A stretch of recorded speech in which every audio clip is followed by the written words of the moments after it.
Liz Moore.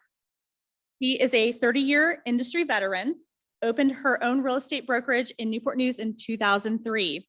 The company has grown considerably over the past 18 years, and now with over 150 agents in the offices in Williamsburg, Richmond, and the Northern Neck, as well as on the peninsula. Liz has been recognized as Entrepreneur of the Year by the Virginia Peninsula Chamber of Commerce, as well as honored with a Women in Business Achievement Award by Inside Business of Hampton Roads and Small Business Person of the Year by the Greater Williamsburg Chamber of Commerce. She has served on the Peninsula Advisory Board for the Children's Hospital of the King's Daughters and has spearheaded fundraising efforts for the hospital that has raised over $140,000. Liz and her husband, Roger, have lived in Williamsburg since 1995. They have one son, Grayson, who graduated from CNU and is now working as a realtor for Liz Moore and Associates. Please welcome Liz Moore as she speaks on the housing market update.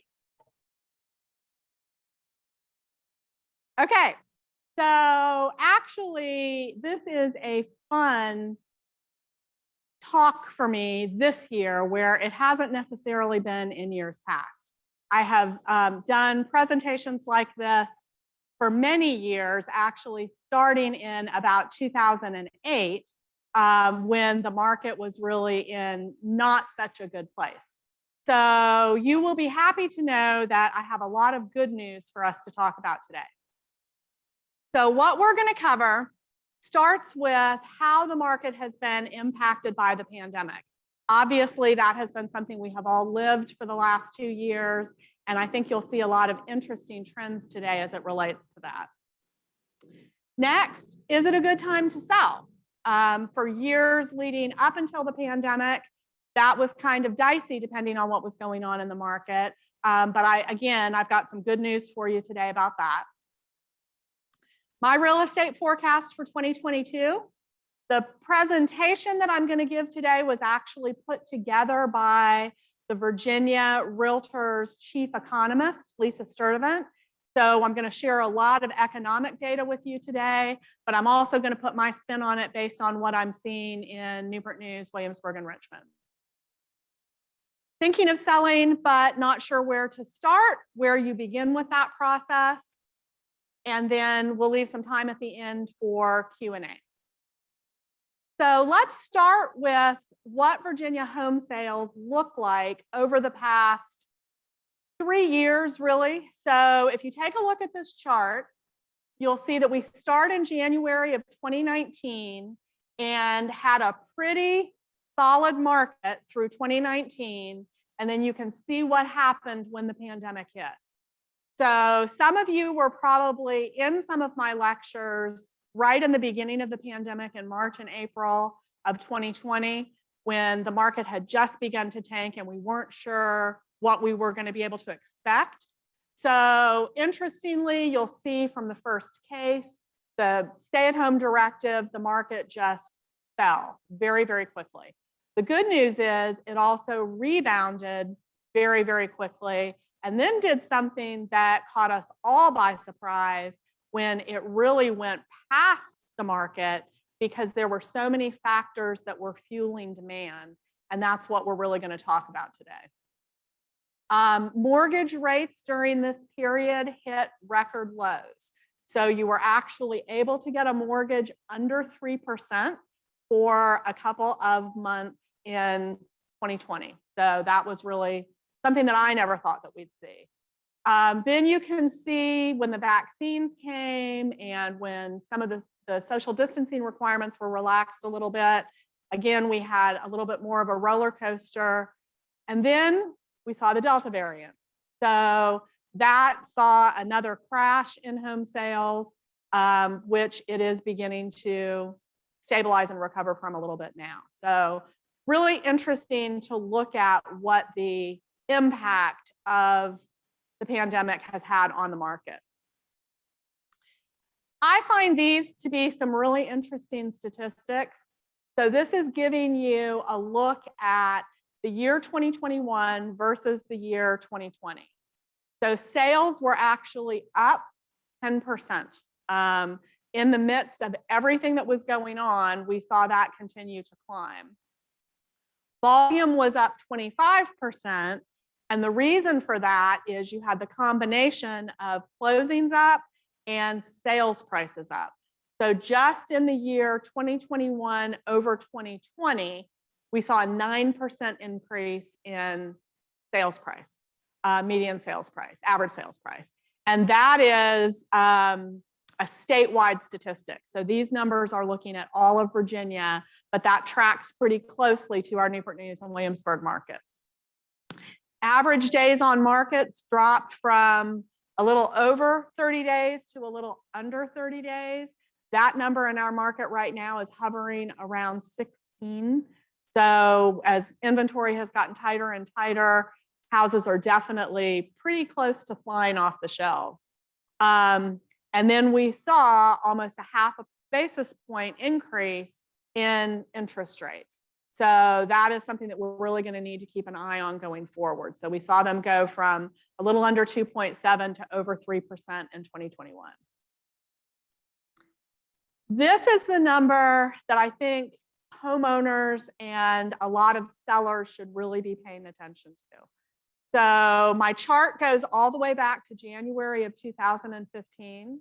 And so what it shows is that for the 5-year period between 2015 and 2020, home price appreciation was pretty solid, right around 3% annually. And if you take a look back even further than that, a 3% appreciation rate is something that realtors will tend to use historically. So then you look at what happened after the pandemic, and we saw that prices are rising 3 times faster than that, and we're seeing a 10% annual appreciation rate. So that is a really significant thing for those of you that bought prior to the pandemic in terms of the equity that you're gaining in your property. This particular statistic is showing you home prices as it relates to the percentage of asking price that sellers are getting. And so interestingly, looking at the statewide average, it was running somewhere between 97 and 98% of asking price up until the pandemic, went over 100% in October of 20, and now we're running around 103% of asking price. So the reason that that's happening is there's so many more buyers in the market than sellers that we're having multiple offers on properties, and buyers are having to actually bid up the price in order to win the bid. So sellers are enjoying that and getting more than what they listed the property for. This is another really interesting statistic. It shows you over time what the affordability rate is. And really what it's doing is it's measuring the impact of rising prices offset by interest rates. So up until very recently, what you'd see is that your monthly payment is going to be offset by the fact that interest rates are low. So in December of 2017, for instance, a $274,000 house had a monthly payment of $1,235. Interestingly, 3 years later in December of 2020, a $325,000 house, so assuming that appreciation, had basically the same payment because interest rates had dropped. And so the affordability factor for folks was terrific, and one reason that so many buyers wanted to be in the market.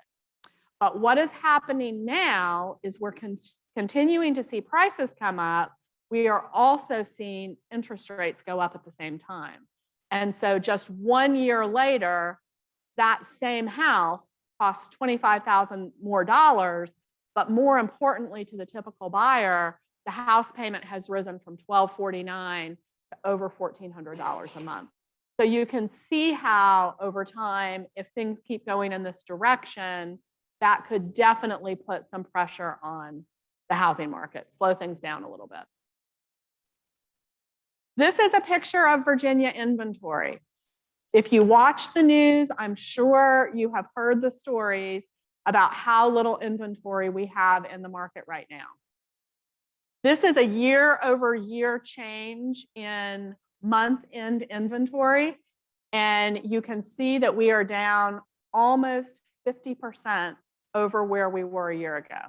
That has actually been a trend that has continued for a decade.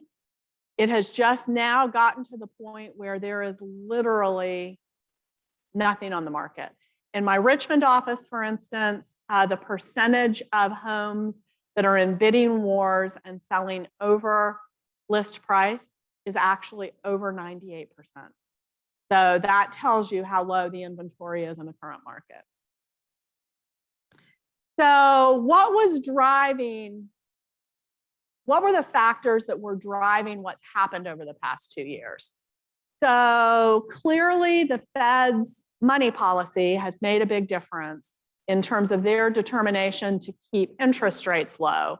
That was definitely incenting buyers to be in the market to be able to take advantage of interest rates. There was a lot of federal stimulus money in the economy.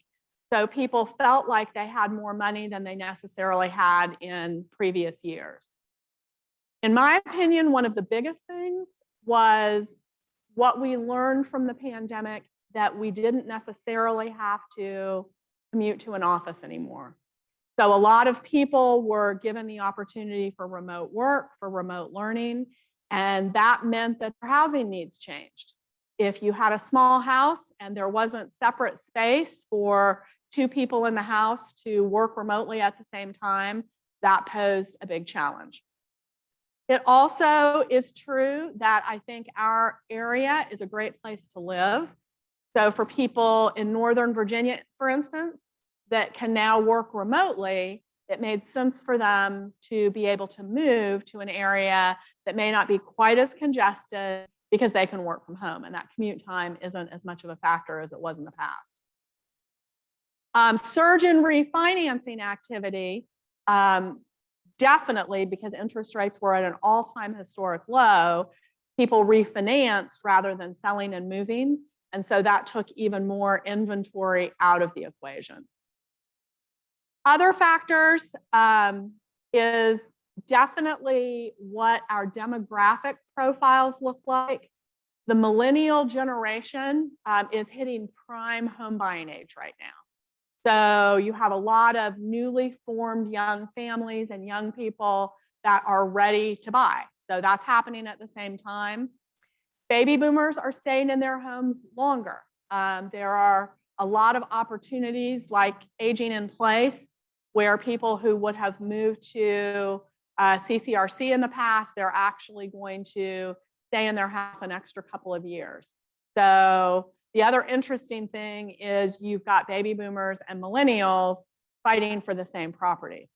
So we've never really seen that in the past. The baby boomers were in big houses, but they have since downsized, and you see a wide range of demographics that are competing for the same property. So what does that mean for 2022? Here are some interesting facts about the state of Virginia that hopefully will make you feel a little bit better about what's going on in the economy, at least. So this is showing you the unemployment rate going back to January 2019. So you can see how stable that looked prior to the pandemic. And we all know what happened as soon as the pandemic hit. But those numbers have just about come down to what it looked like pre-pandemic. So that is definitely a huge help in the confidence factor. Wages are raising for many workers. That has again been part of what the pandemic has created for us because, and it's interesting when you look at the different segments of workers. So obviously hotel and food service were some of the industries that were hit hardest when the pandemic came in. And so now as those businesses are rebounding, they're having to pay more in order to get help back. And so that's a good, maybe not such a good thing for the business, but it's definitely a good thing for the employee because they're seeing a higher wage. Same thing for admin services, same thing for healthcare. And then at the bottom of that pot is professional and tech services because for the most part, their lives weren't as impacted as some of the other types of workers. Mortgage rates. So this is, in my opinion, going to be one of the biggest influencers of what happens in the market going forward. You can see they dropped from 4.5% in 2019 to a low between December and January of 2020 and 2021 to down below, almost to 2.5%, not quite to 2.5%. And what you see here in the forecast is what the National Association of Realtors, Freddie Mac and Fannie Mae, and the Mortgage Bankers Association is predicting is going to happen for the rest of this year.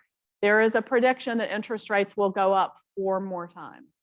So if you just bought a house, you made a very wise choice. Inflation. Okay, I need to give you a disclaimer for this slide.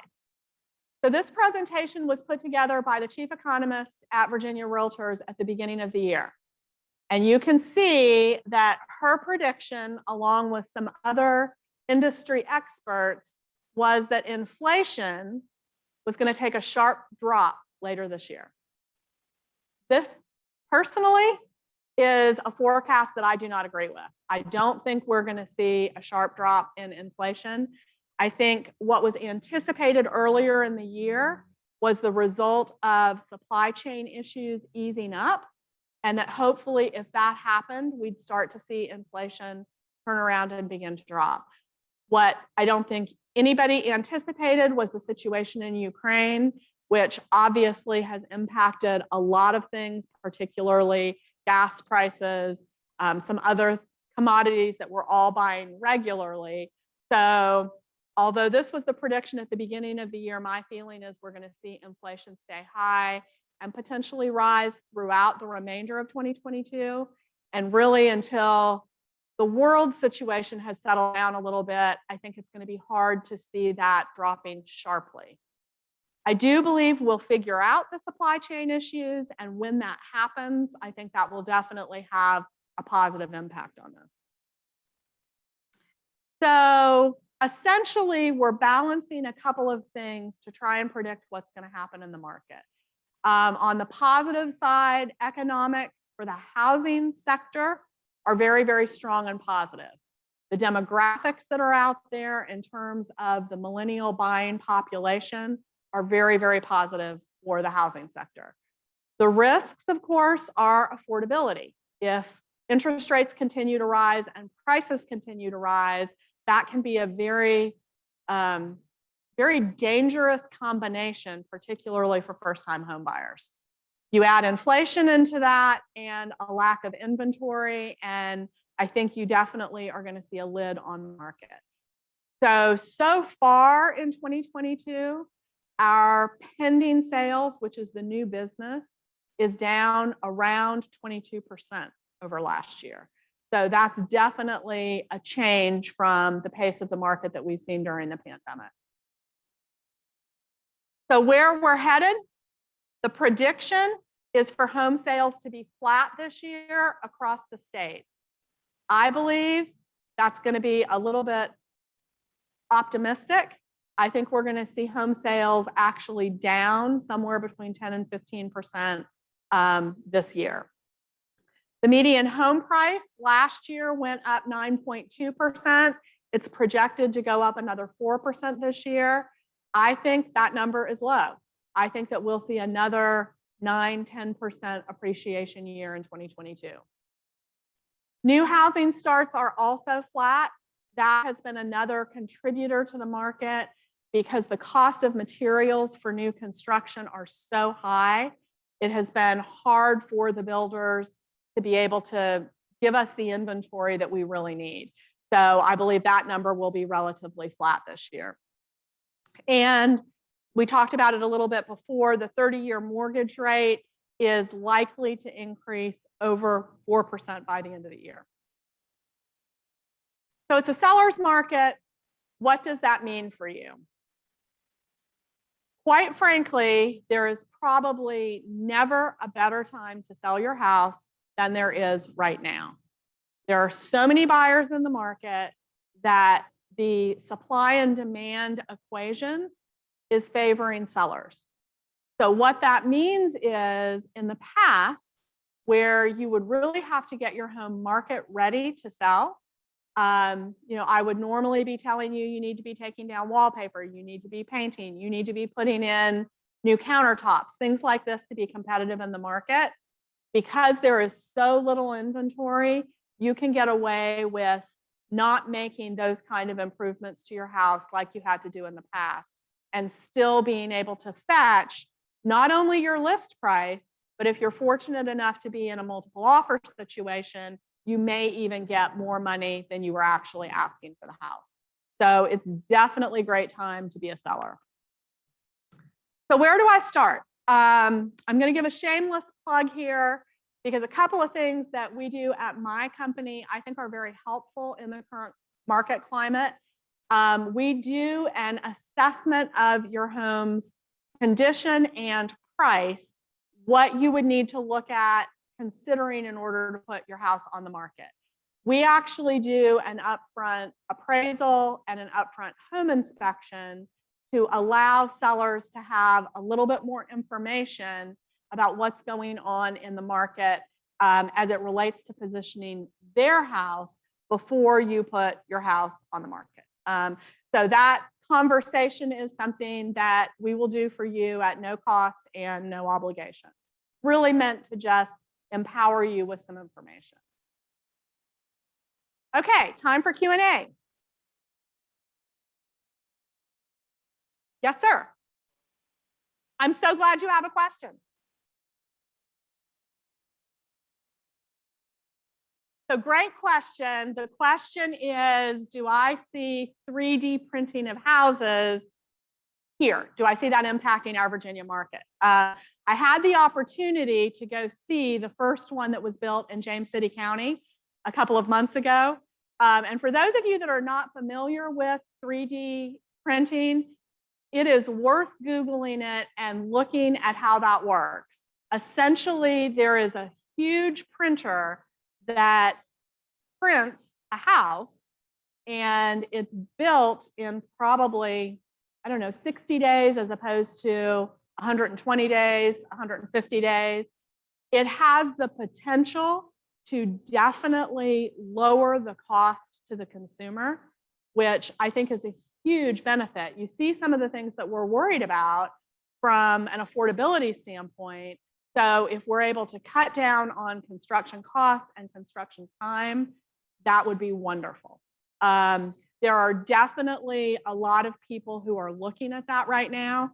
And so I do think that we will see more and more of it. I don't know that it will become commonplace immediately, but I do believe that we will see more and more of that. And I would welcome it.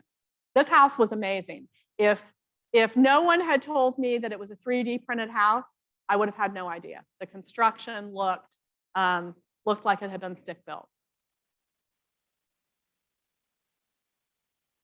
Any other questions? I know that was a lot of information. Yes, ma'am.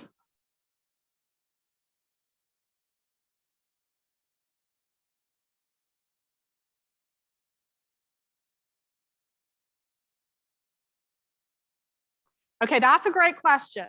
So she asked, the boomers are staying in their houses longer because of COVID. Is that impacting the retirement communities? And the answer to that is yes, absolutely. And not only is it impacting the retirement communities, but it's impacting the real estate market. Because I think one of the reasons that we have not enough inventory is that normal percentage of people as they age who would sell their house and choose to go to a retirement community have just held off because of the pandemic. And that's actually one of the segments of the population that has held off more than other segments. And so those are houses that didn't come into the market. And those houses in particular generally are one-story smaller homes, which is what the millennials are looking for. So it's sort of a circular problem.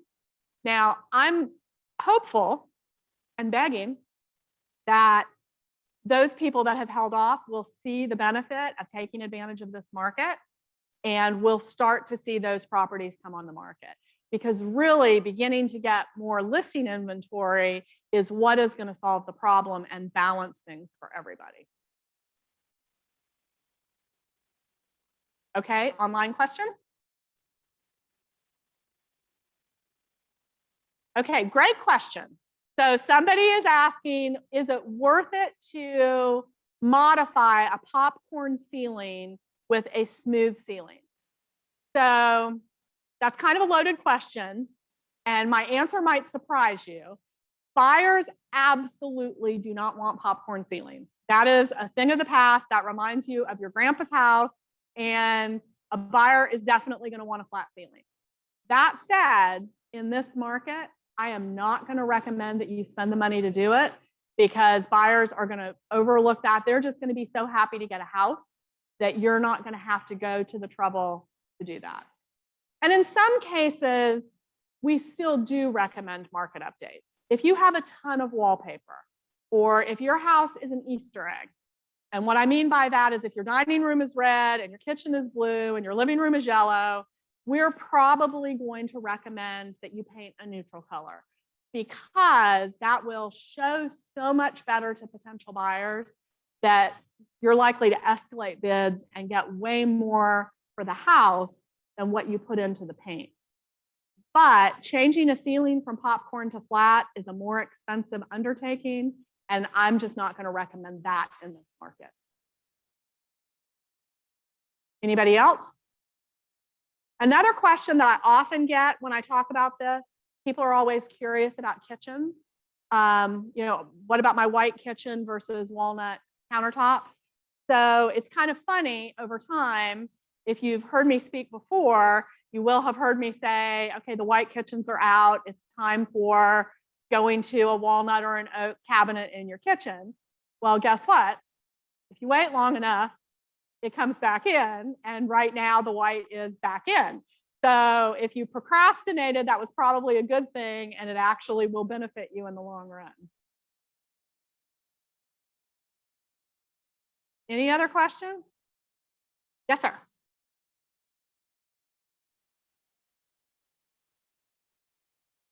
So the question is, what is the impact, or has the impact changed, of a homeowners association? The idea being that you've got a small group of people in a neighborhood that are setting rules or restrictions on the entire neighborhood.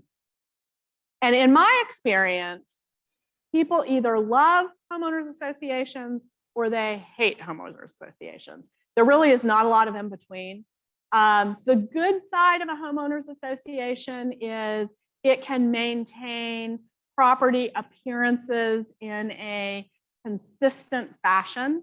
My husband, who is not a homeowners association fan, fusses because they will tell you how much you can grow the grass or whether or not you can put a fence in your backyard. You know, things that may seem like they ought to be the good old-fashioned right of American homeownership. So I think that really the impact is people are going to migrate toward a community where they're comfortable, either that there are rules or there aren't rules. So I'm not sure that I would say that there's any kind of a conclusion about whether or not they're growing in popularity or not. That's a good question.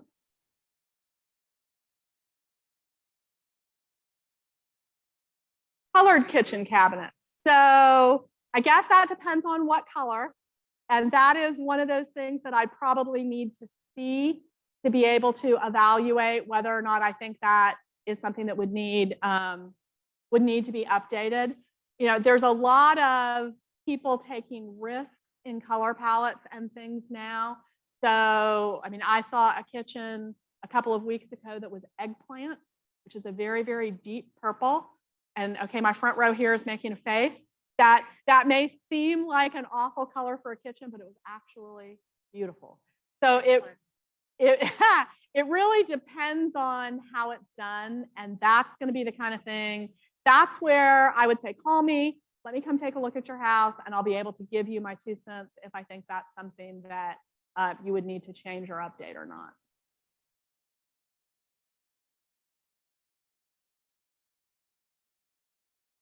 Ooh, that's a good question. What parts of a 3D printed house are not 3D printed? And I'm not sure I'm qualified to answer that. Your walls are all 3D printed, but things like carpet and plumbing fixtures and things like that, at this point, I believe are not. That's not to say that they don't have the capability to be 3D printed in the future. The house that I was able to see in James City County that was pretty cool, they actually have a small 3D printer that was given to the new homeowner so that when there's problems with features of the house, they can fix them right there. So the whole concept is, I don't know, I'm going to date myself here, but it's kind of like the Jetsons. You know, it's one of those things that you didn't really ever expect to see in your lifetime, but it is very, very cool. Anything else? Best kind of loans. So that depends on your situation. There is no question if you are a veteran or have veteran eligibility to be able to get a VA loan. There is the benefit of having no money down in that situation. There are also a number of grant programs available at the beginning of the year. So this time, March and April, for buyers who are either first responders, community workers, teachers, healthcare. There's a broad spectrum of people that qualify for grant money. And what the grant money offers you is some money towards your closing costs or your down payment. So as long as you qualify income-wise, you would be able to get in with relatively low money down. There are a lot of good loan products out there right now.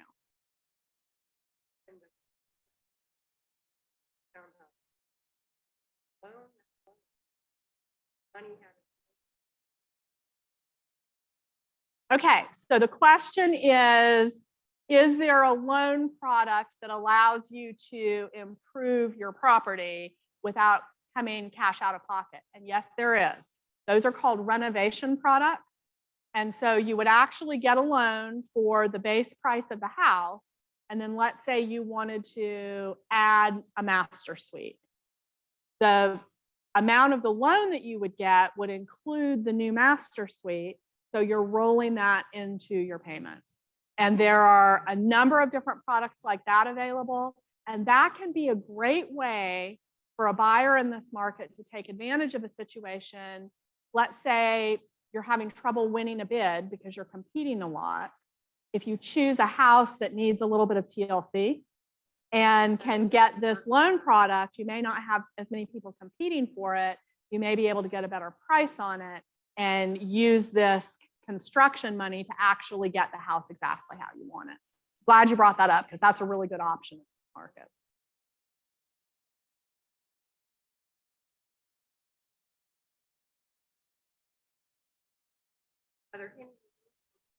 Question was, are there any loan companies that you should stay away from? So as a professional, and I realized when I was listening to Stephanie read my bio, it is outdated. I've been doing this for 37 years. Having done it for so long, I'm a big fan of local lenders. I like the idea of being able to sit down in front of someone that you can talk to, as opposed to the 1-800 numbers, you know, the people that you see advertised on TV.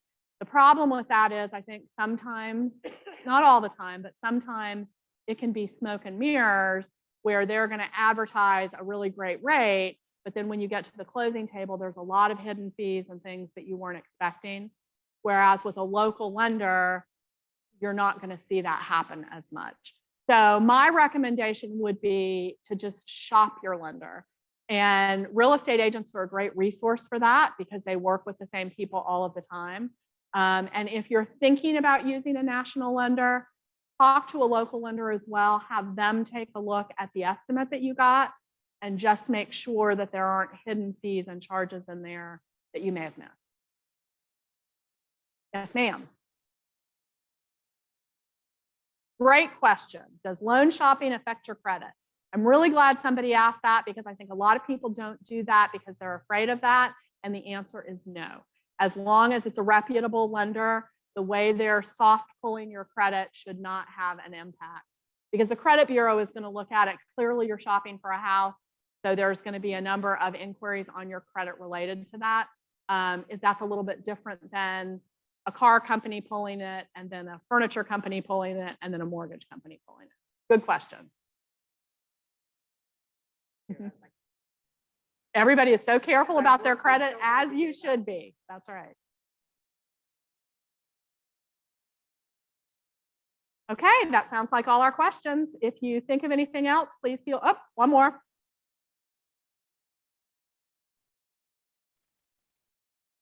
So the question is, do I see some of the environmental trends such as solar power, wind power, things like that affecting the housing market in the next 5 years? Absolutely. I recently took an appraisal class, and one of the appraisers that instructed was from Charlottesville.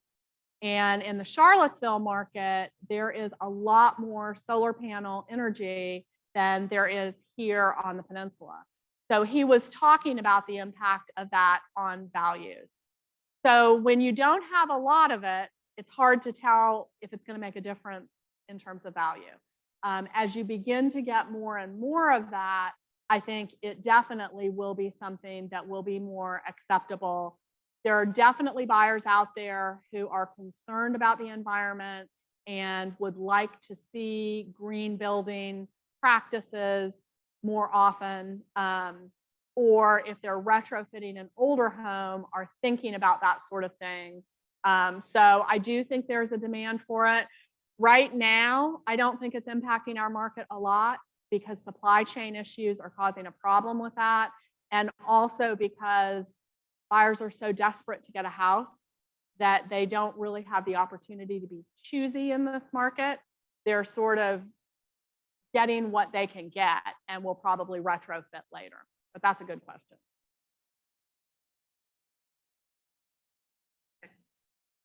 So the question is, are there catches with buying a historic property? As long as you're passionate about them, probably not. They can be a money pit. And depending on restrictions, you've got to be careful because there are certain things you may or may not be able to do. And you've got to be careful about that because that's going to tie your hands a little bit. You know, for instance, where I live in Williamsburg, this is kind of a funny story. On the houses that face Jamestown Road, the shutters have to be working. And buying a working shutter versus the fake shutters that most of us are used to having, there's a cost differential there. So you definitely need to investigate and be comfortable with the expense, the potential expense that you'll be undertaking in that situation. But if you're a lover of historic properties, I would go for it because I also think there's an intrinsic value there to other people that share your passion for that sort of thing. And we have a lot of opportunities in this market. In Williamsburg and Smithfield, there are a lot of, Norfolk, there's a lot of opportunities.